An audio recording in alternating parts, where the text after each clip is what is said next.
Assalamualaikum, saya Ria Marginingsih. Di sini berkesempatan untuk mengisi kelas pertama Grip Skill. Saya di sini akan membahas terkait revisi versus skripsi. Jadi kalau ngomongin revisi, ini adalah momok skripsi yang paling menghantui mahasiswa ya dalam penyusunan skripsi. Jadi revisi ini adalah sebuah masalah yang seringkali ditemui kita ketika menyusun skripsi. Nah, masalah ini teman-teman sebenarnya bisa terjadi karena kesalahan-kesalahan yang kita lakukan sendiri. Nah, pada kesempatan kali ini saya akan membahas poin-poin apa saja yang perlu kita perhatikan agar skripsi kita minim revisi. Poin-poin ini nanti bisa menjadi referensi buat kita, bisa menjadi telaah buat kita sebelum kita mengajukan diri untuk mengikuti ujian skripsi. Apa saja poin-poinnya?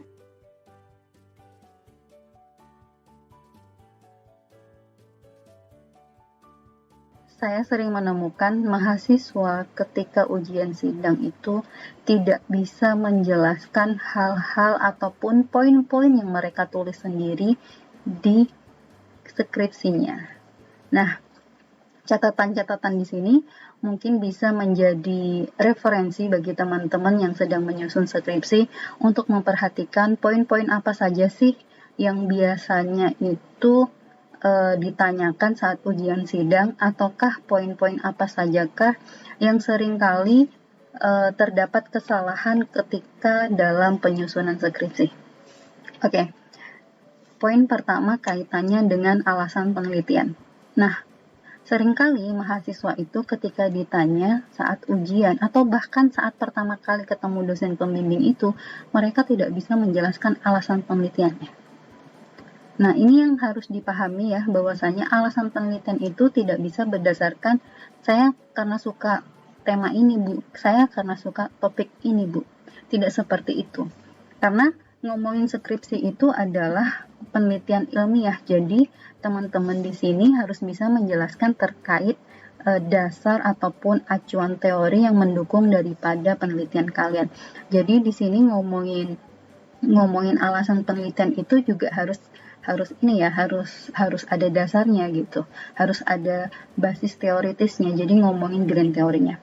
Nah, paling gampangnya teman-teman, kita bisa membuat sebuah alasan penelitian itu berdasarkan dari state of the art ya, atau ngomongin state of the art ini ngomongin overview ini kaitannya penelitian-penelitian sebelumnya.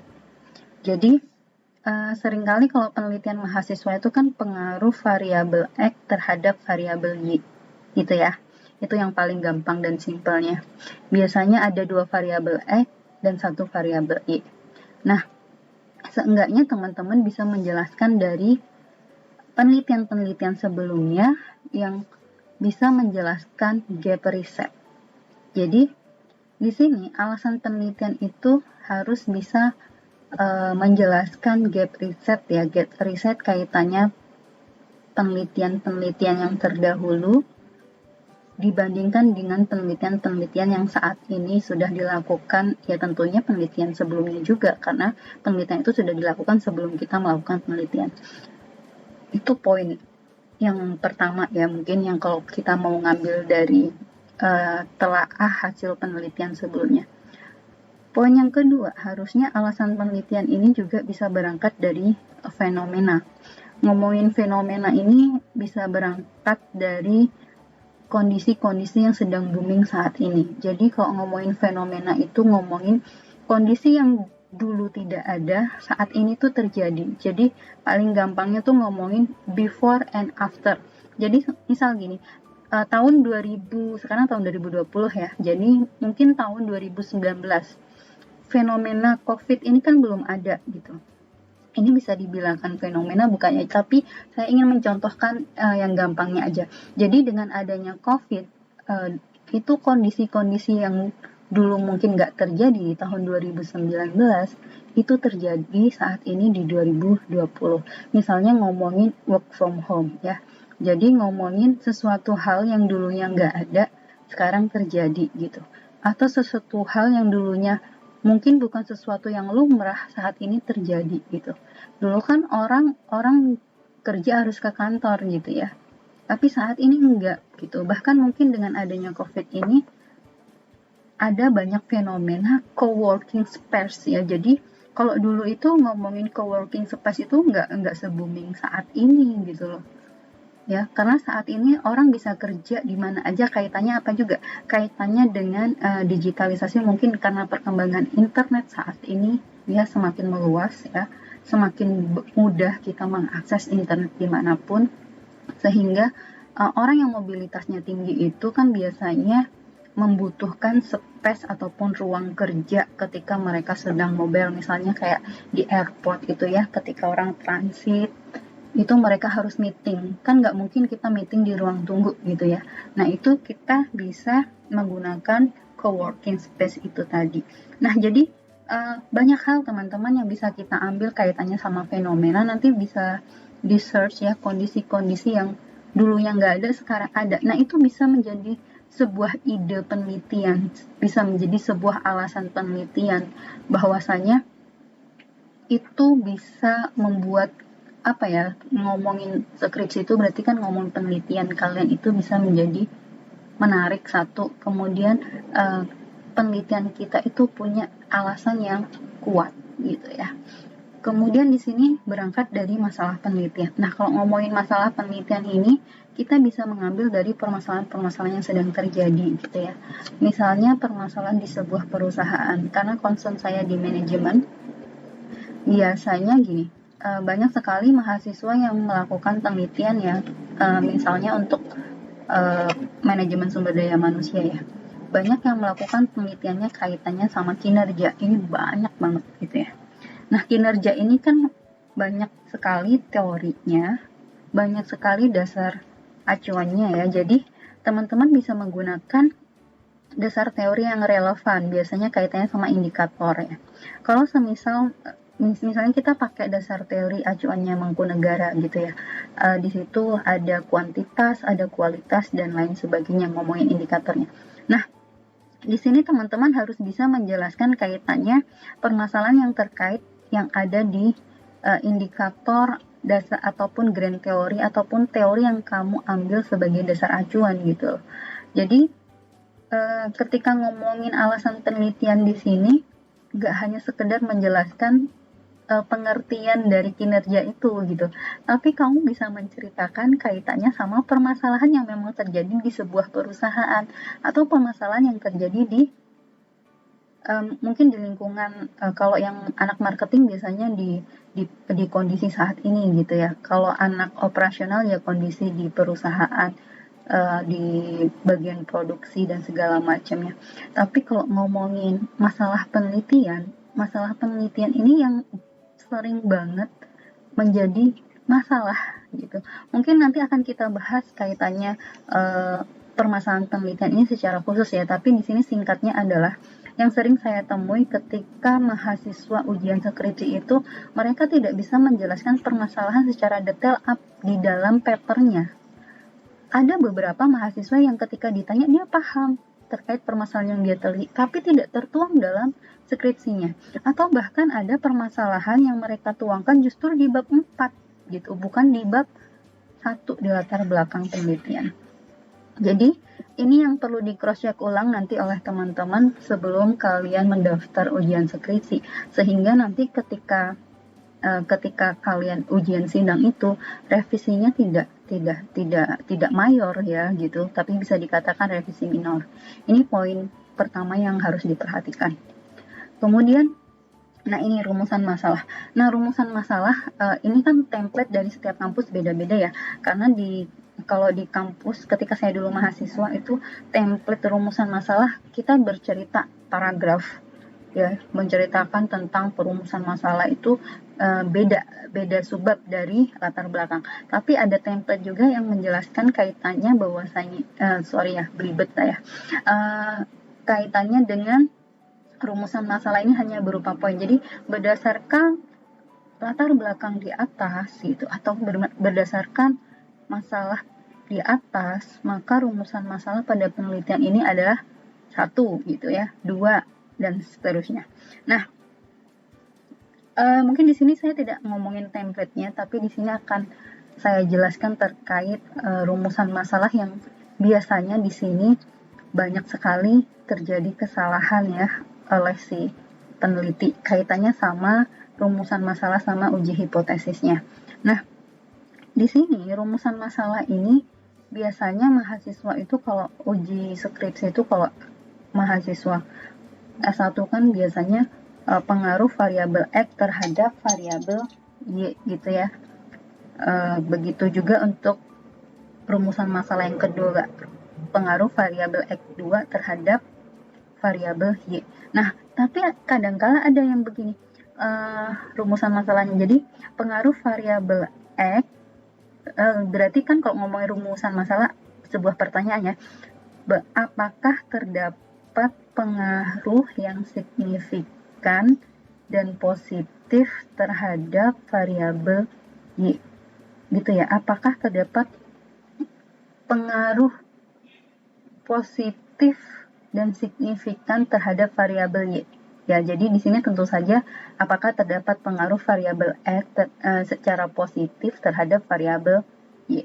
Nah, namun di sini ketika menuliskan rumusan masalah menyebutkan positif ataupun negatifnya, mahasiswa tidak menelaah atau tidak meneliti kaitan sama uji hipotesis yang mereka gunakan di bab 3. Ini sering kali kecolongan, bahwasanya dia menggunakan rumusan masalah ya dengan uji one tail, tapi ketika di uji hipotesisnya di situ mereka menggunakan two tail. Nah, jadi ini ada ketidaksesuaian antara rumusan masalah dengan uji hipotesis yang mereka gunakan. Nah, begitu juga dengan tujuan penelitian. Ini harusnya disesuaikan dengan rumusan masalah ya. Rumusan masalahnya apa? Nah, itulah yang harus dijabarkan di tujuan penelitian. Jadi harus ada sinkronisasi antara rumusan masalah dan tujuan penelitian. Selanjutnya ngomongin tinjauan pustaka. Nah, tinjauan pustaka ini yang lebih parah lagi, biasanya mahasiswa itu hanya asal comot. Yang artinya semisal kalau penelitian terkait kinerja tuh, semua teori kinerja dimasukkan. Atau yang penelitian terkait ini, disiplin kerja. Semua teori disiplin kerja dimasukkan. Dan itu hanya membuat skripsi kamu semakin tebal. Padahal sebenarnya teori-teori yang kalian gunakan itu tidak terlalu terkait gitu. Nah, makanya di sini ambillah teori yang relevan. Yang relevan di sini artinya yang memang mendukung hubungan variabel X terhadap Y-nya. Jelaskan di sini kaitannya grand teori atau basis teori yang kamu gunakan terkait variabel-variabel penelitian yang ada di skripsi kalian. Jadi, nggak usah kemana-mana. Nah, yang lebih seringnya saya temukan seperti ini. Semisal variabel X1-nya adalah disiplin kerja. Variabel X2-nya adalah komitmen organisasi. Y-nya kinerja. Seringkali saya menemukan mahasiswa menggunakan dasar teori ataupun telaah pustaka yang seperti ini, menjelaskan pengaruh-pengaruh terhadap disiplin kerja. Jadi faktor-faktor yang mempengaruhi disiplin kerja, kemudian faktor-faktor yang mempengaruhi komitmen organisasi. Padahal di sini yang harusnya dipengaruhi itu kan adalah kinerja, karena ya, kinerja adalah sebagainya. Jadi menurut saya ya, jadi nggak penting kamu harus menjelaskan faktor-faktor yang mempengaruhi disiplin kerja, karena di sini disiplin kerja dan komitmen organisasi adalah variabel X gitu. Justru dua variabel inilah yang akan mempengaruhi si Y. Y-nya tadi di sini adalah kinerja. Maka berfokuslah di sini, cari dasar teori yang relevan, yang mendukung. Kemudian cari penelitian-penelitian terdahulu, hasil penelitian sebelumnya yang itu menghubungkan variabel X dan variabel Y. Jadi kan kalau semisal kamu menjelaskan faktor-faktor yang mempengaruhi disiplin kerja, justru itu kan akan bisa menjadi bumerang sendiri buat kalian. Kenapa nggak kamu teliti sekalian gitu loh. Faktor-faktor itu kan bisa menjadi X, berarti disiplin kerja itu bisa menjadi variabel mediasi misalnya, atau intervening, begitu juga untuk komitmen organisasi. Berarti kalau semisal kamu pakai dasar teori yang seperti itu, komitmen organisasi dan disiplin kerja tadi bisa menjadi variabel intervening terhadap Y, kinerja itu tadi. Nah, ini ya bagian kajian teorinya di sini. Perlu dicek lagi kesesuaian variabel yang diteliti yang tadi saya sampaikan. Apakah penjelasan yang diuraikan dalam kajian teori ini memang sudah mengerucut ke variabel-variabel yang memang kamu teliti. Karena di sini teman-teman, di sini kan kita berfokus akan menjelaskan bagaimana, ini yang sering saya temukan ya, ngomongin pengaruh variabel X terhadap variabel Y. Ya udah, di sini kita harus menjelaskan bagaimana sih peranan dari variabel X atau pengaruh variabel X ini terhadap Y gitu loh. Jadi apakah benar si X ini mampu memberikan pengaruh terhadap Y gitu? Apakah benar si X ini punya pengaruh terhadap Y gitu? Jadi harus sesuai dasar teori yang kamu ambil gitu. Di sini nggak hanya jadi tinjauan pustaka di sini nggak hanya menjelaskan pengertian teori, tapi harus bisa menjelaskan relevansi ataupun keterkaitan dari variabel X terhadap Y. Nah, ini kan nanti akan mendukung kerangka penelitian yang kamu bangun serta mendukung pendugaan kita ataupun ngomongin hipotesis ya. Nah, di sini ngomongin teori ya, teori yang bisa mendukung hipotesis yang kita bangun.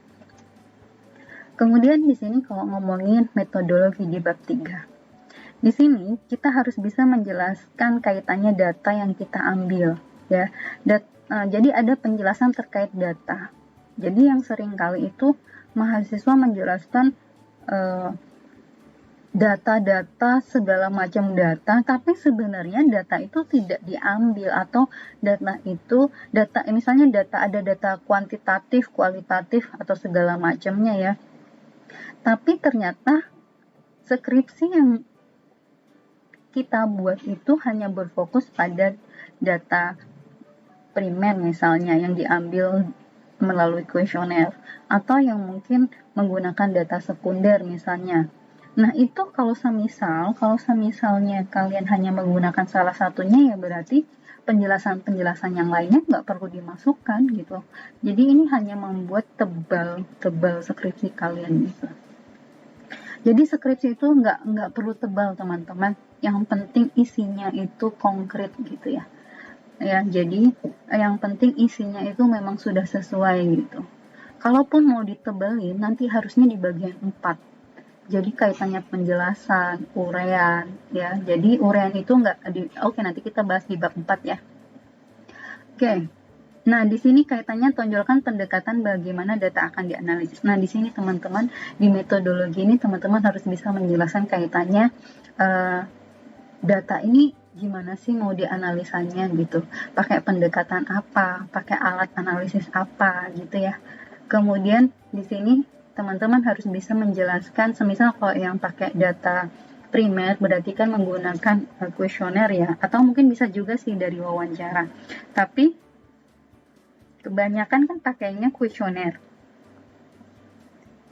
Nah, kalau semisal pakai kuesioner, teman-teman di sini harus bisa menjelaskan instrumen penelitian yang kalian ambil atau instrumen penelitian yang kita gunakan. Kan ada variabel X sama variabel Y. Nah, variabel X semisal ada 2 variabel X berarti X1, X2, dan Y. Jelaskan, kita menggunakan instrumen kuesioner atau pertanyaan-pertanyaan kuesioner yang kita gunakan itu acuannya dari mana, sumbernya dari siapa gitu. Nah, ini harus sinkron ya teman-teman sama bab 2-nya ditelaah pustaka, kaitannya sama kajian teori.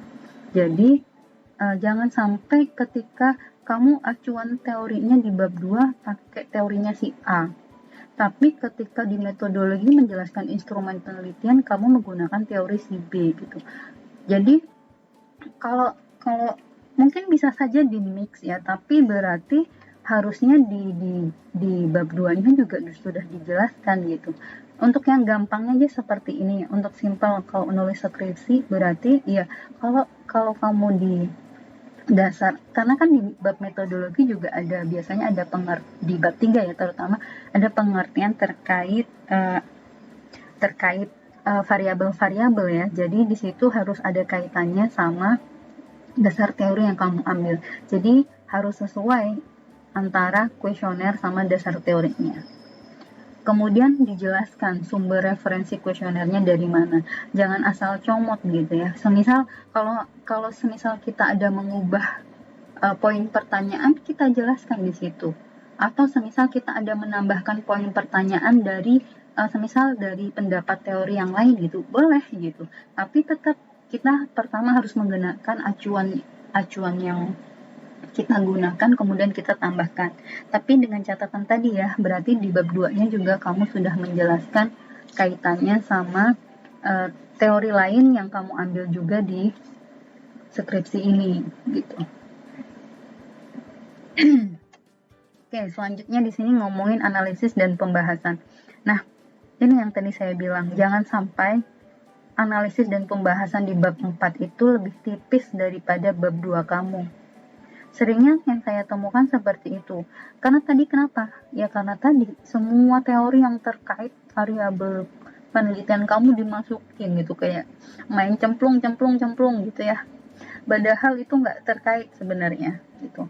Bahkan kan kalau kita ngomongin variabel penelitian itu aja banyak dasar teorinya kan.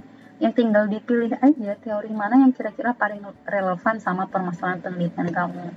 Kemudian teori mana yang kira-kira paling relevan atau cocok sama fenomena yang sedang terjadi saat ini gitu loh. Jadi perbedaan teori ini kan juga didasarkan sama kondisi-kondisi permasalahan fenomena yang ada di lapangan gitu, untuk dicocokkan mana yang mau akan kalian ambil. Nah, untuk bab 4 ini kaitannya sama data ya. Data yang telah diolah itu berarti kalian olah kemudian kita sajikan ya. Kita sajikan itu harus dituangkan dalam bentuk penjelasan, nggak hanya berupa angka-angka statistik, tapi ada penjelasan dan narasinya. Biasanya kalau yang pakai regresi berganda itu kan nanti ada penjelasan berapa sih betanya, kemudian konstantanya. Nah, hal-hal yang seperti itu kan bisa kita cek ya, tapi saya di sini akan membahasnya kaitannya hal apa yang perlu kalian jelaskan, yang perlu kalian tunjukkan. Nah, jadi data yang sudah diolah ini harus dijabarkan gitu. Jangan hanya sekedar menjelaskan angka-angka statistiknya gitu. Kemudian temuannya apa gitu. Ya. Di sini temuan yang kalian temukan dari penelitian itu apa gitu. Jadi temuan yang kita temukan kemudian kita jelaskan kaitannya dengan konsep dasar atau teori yang kita ambil gitu. Apakah temuan kita ini memang sesuai dari teori yang kita ambil gitu. Ya, kemudian di sini kita harus bisa menjelaskan kesesuaian atau pertentangan dengan hasil penelitian terdahulu. Jadi gini, hasil penelitian itu kan bisa saja berbeda meskipun kita menggunakan variabel yang sama, karena banyak faktor yang mempengaruhi hasil penelitian itu, dari kondisi lingkungan, kemudian demografi dan segala macamnya, sampai sosial budaya dan lain-lain, itu bisa mempengaruhi hasil riset kita. Nah, ini yang perlu ditelaah teman-teman. Kira-kira kalau semisal hasil riset kita berbeda dengan penelitian sebelumnya, hal apa sih yang membedakan? Kamu jelaskan di sini. Kemudian kamu harus bisa menjelaskan kenapa hasil riset kamu bisa berbeda gitu. Alasannya apa gitu. Cari lagi info yang bisa menjelaskan kenapa riset kamu ini berbeda. Atau ternyata riset kamu ini berbeda mungkin dengan teori dengan penelitian sebelumnya ya yang secara umum hasilnya berbeda dengan penelitian kamu, tapi ternyata ada juga penelitian yang sama dengan penelitian yang kita lakukan gitu. Nah, itu bisa kita ambil untuk kita telaah menjadi acuan kita bahwasanya bisa saja kondisi yang terjadi di lokasi penelitian yang dilakukan mereka itu sama dengan kita gitu. Jadi semisal hasil riset itu kan semisal hasilnya A, pada umumnya tuh hasil risetnya A, secara teoritis juga A. Tapi ternyata hasil riset kita tuh B, berarti berbeda secara teori gitu ya. Tapi di sini kita harus bisa menjelaskan kenapa ini berbeda. Nah, alasannya apa? Kondisi yang seperti apa yang membuat riset kamu berbeda.